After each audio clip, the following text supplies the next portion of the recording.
Pahalgam incident గురించి మనందరికీ తెలుసు. అందులో 28 మంది చనిపోయారు. అందులో ఒక ఆర్మీ ఆఫీసర్ ఉన్నారండి, నేవీ ఆఫీసర్, 26 ఏళ్ళు ఆయన లెఫ్టినెంట్ వినయ్. కొత్తగా పెళ్ళయింది, కాళ్ళకున్న చేతులకున్న పారాని కూడా ఆరలేదు, రక్తంతో ఉంది. ఆ భార్య వేదన మీరు అక్కడ చూడండి. అక్కడ చాలా మందికి ఖురాన్ చూపించి అది చదవని వారు కాఫీర్ అని భావించి వీరు నాన్ ముస్లిం అని కన్ఫర్మ్ చేసుకొని చంపారు. ఎవరైతే ఖురాన్ చదివారో వాళ్ళని వదిలేశారు, వేరే వాళ్ళని చంపారు. ఈవిడ ప్రాధాయపడింది నన్ను కూడా చంపండి అని అంటే, నువ్వు వెళ్ళి మోడీకి చెప్పంట. అలా బాగా జాగ్రత్తగా ఆలోచించండి.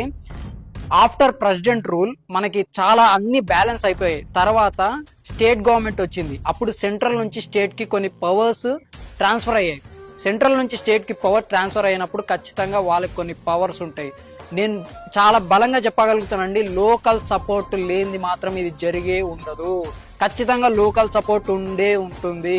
నాన్ ముస్లిం అయితే వాడు కాఫీరు, వాడిని చంపేస్తామని మాట్లాడుతున్నారు. అంటే ఈ ప్రపంచంలో ముస్లింలే ఉండాలి, ఇంకెవ్వరు ఉండొద్దు, వాళ్ళ అల్టిమేట్ గోల్ అది, అంతే కదా.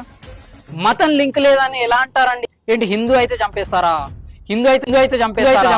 కోర్స్ వాళ్ళిద్దరిని ఎవరైతే టెర్రరిస్టులు ఉన్నారో వాళ్ళని న్యూట్రలైజ్ చేసింది మన army. And trade agreements cancel చేసింది, ఇందూస్ వ్యాలీ ట్రీటీ క్యాన్సిల్ చేసేసింది. ఇక్కడున్న పాకిస్తాన్ సిటిజన్స్ ఎవరైనా ఉంటే వారం లోపు వెళ్ళిపోవాలి పాకిస్తాన్, లేకపోతే వాళ్ళని పంపిస్తుంది. ఇంకా పాకిస్తాన్ వీసాస్ క్యాన్సిల్ చేసింది, అన్ని అగ్రిమెంట్స్ క్యాన్సిల్ చేసింది. డెఫినెట్లీ మన భారత్ గవర్నమెంట్ రిటాలియేట్ చేస్తుంది.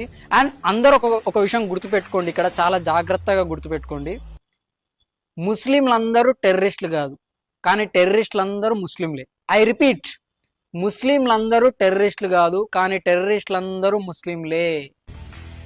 చాలా జాగ్రత్తగా ఆలోచించండి. నేను వ్యతిరేకించేది అబ్దుల్ కలాం గారిని కాదు, అజ్మల్ కసబ్ని.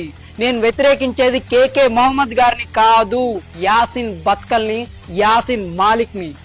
గుర్తుపెట్టుకోండి, నేను వ్యతిరేకించేది అందులో అహ్మద్ అని ఒక వ్యక్తి పోరాడాడు, తాను ప్రాణార్పణ చేశాడు, మన గురించే చనిపోయాడు, ఆయన గురించి కాదు. అలాంటి వ్యక్తులని గౌరవించే వ్యక్తిని. కాశ్మీర్ లో షాపింగ్ మాల్స్ వచ్చాయి, డెవలప్మెంట్ జరుగుతుంది. స్టేట్ గవర్నమెంట్ పవర్లకు వచ్చిన తర్వాత దుబాయ్ వాళ్ళు వచ్చి 5,000 crores ఇన్వెస్ట్ చేశారండి బిల్డింగ్స్ కడుతున్నప్పుడు. అందులో ఉన్న కార్మికులను చంపారు. ఇప్పుడు ఇది చేశారు అంటే తద్వారా వరల్డ్ కి ఒక మెసేజ్ ఇద్దాం, కాశ్మీర్ ఈజ్ నాట్ సేఫ్ అని ఇచ్చి అక్కడ ఇన్వెస్ట్మెంట్లను అడ్డుకుందామని వాళ్ళ ప్రణాళిక ఇది. ఏ గవర్నమెంట్ ఉన్నా సరే, ఇర్రెస్పెక్టివ్ ఆఫ్ గవర్నమెంట్స్, పార్టీస్, ఇది ఒక భారతీయుడిగా మనం వ్యతిరేకించాల్సిన అవసరం ఉంది. గుర్తు పెట్టుకోండి, కులాలు అని కొట్టుకొని జావకండి. మనం భారతీయులం, గుర్తు పెట్టుకోండి. మన దేశ శ్రేయస్సు కోసం, మన దేశ సార్వభౌమత్వం కోసం బతకాలి. ఒక భారతీయుడిగా నువ్వు ఇది వ్యతిరేకించు, ఒక భారతీయుడిగా నువ్వు ఎన్లైట్మెంట్ కా. భారత్ మాతాకి జై.